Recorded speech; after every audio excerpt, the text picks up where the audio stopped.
everyone and welcome to my channel. Today's video is going to be my October favorites, to love, smells and hates edition.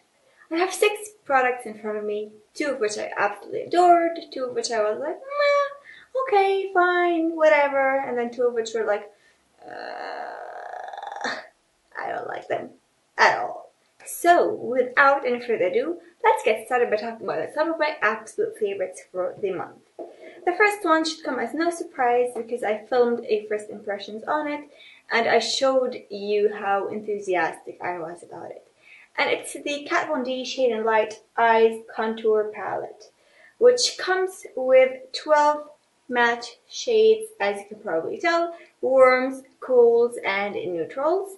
I have been using this on a daily basis. It is freaking amazing. It is so versatile. You can use it alone on its own and you can use it alongside other products.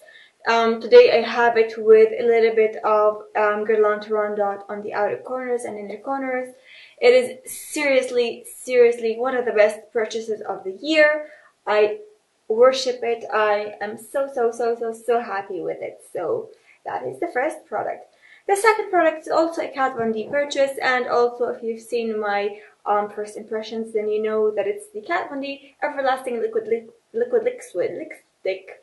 That's a very difficult word to pronounce. Try it yourself. Liquid. Obviously, I'm failing again. Anyway, so this is the Everlasting Liquid Lipstick by Kat Von D in the shade Witches, which is a black lipstick. A matte, long-lasting black lipstick. I'm gonna have to say this, I expected it to be more long-lasting than it actually is. Maybe because I end up eating very greasy food afterwards. Maybe that has something to do with the fact that it didn't last as long, especially around the corners of my mouth right here.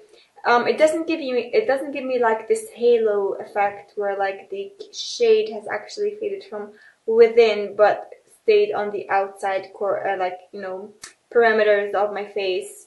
That doesn't make any sense, but you know what I mean, like that halo effect. It doesn't do that, which is amazing.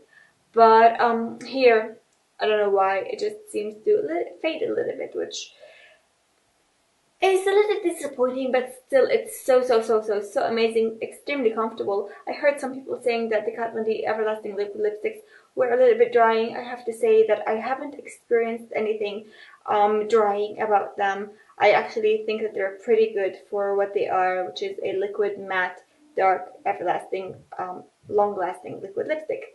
So I genuinely really like that. I have 2 products which have a similar sort of packaging to them, mascara and brow gel. I'm going to start with the mascara. This is the Jade Lash Splendor High Impact Length and Volume Mascara. It is a mascara I have on my eyes right now, not that you can really tell what it looks like. I've been really liking it for my upper lash line. For my lower lash line, it's a little bit too chubby and I kind of might end up making a mess on my lower lash line. It's not waterproof, but it doesn't transfer on my brow bone or anything like that, which is pretty impressive.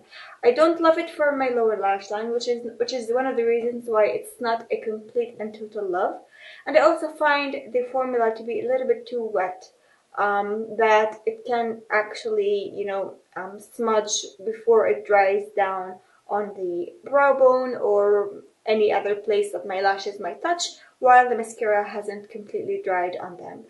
So overall, it is a good mascara. It's just, maybe it's gonna dry in the future, hopefully, because so far the formula is a little bit too wet for my liking. And it can, because it's very liquidy, it can cause clumps here and there, but while the mascara is still wet, it's easy to clean those clumps out and to have like a beautiful effect rather than a spidery sort of effect, if that makes any sense. The other sort of mascara sort of thing is actually not a mascara. It's a brow gel, and it's the Maybelline Brow Drama Sculpting Brow Mascara. I've got the shade dark brown because, I mean, you can tell from my hair and my brows that they're pretty dark. So I thought that this would actually match, and it does match beautifully. I don't know if it makes any difference though. I never noticed my brows to fade throughout the day, so maybe that's one of the reasons. Maybe my brows are a little bit long lasting, or maybe I just don't touch my brows enough to make the color disappear. But I don't know, like also the actual applicator itself is a little bit awkward, like that ball thing on top. It's just a little bit difficult for me. Maybe because I'm a brow gel noob, I don't know how to apply things, but also because I think that it's just a little bit unnecessary. Like maybe if it was a very tiny little brush without any structure to it, like just straight or tapered or something, then it might have been a little bit better. But still, I really like it nonetheless, and I highly recommend it. But it's not, amazing as the Kat Von D products I talked about before. Okay, we talked about products that I absolutely love to products that I kind of like, but I'm not very passionate about. Now we're going to talk about products that I'm passionately hating and I'm passionately disliking. The first one is this, which is very, very sad. This is the L'Oreal La Palette Nude eyeshadow palette in the shade Rose or Rosé or something. It has 10 shades that look like this. It looks very lovely, doesn't it? But the pigmentation is not generous. And for some reason, even though my eyeshadows never crease ever since I started setting my brow base with something like a light shade from the Kat Von D Shade and Light palette, or even a matte powder, this creases.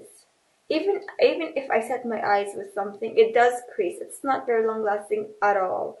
And it's very disappointing. It says Rose, and I purchased it online, and I have to say it's more taupe than Rose. Like all of these shades, and then all of these neutral shades. The only rosy shade, it's not even rose, it's purple. So I don't get it, I don't like it. It's a big fat miss for me. The last product that I really didn't get along with was this. I talked about it briefly before. I thought I'll just give you an update on it. It's the Bourjois Aqua Blush 24 Hours, and I really don't like it. It crumbles, the pigmentation is very weird, and it's hard for me to make it look natural. I always get like those lines around where the product is actually there, and the pigmentation isn't even, while I kind of spread it with a finger, with a brush, with any utensil that you can probably think of, with any makeup tool. It does not work, on me at least. I heard a lot of people saying that they actually really like it. Me personally, really don't like it. So yeah, this concludes my September or October favorites. That's the right month. I hope that you enjoyed it, and I'd love to know what you tried this month that you actually liked, disliked, or felt a little bit indifferent about. Make sure you leave them in the comments bar down below, and I'll hopefully see you all in the very next video. Bye!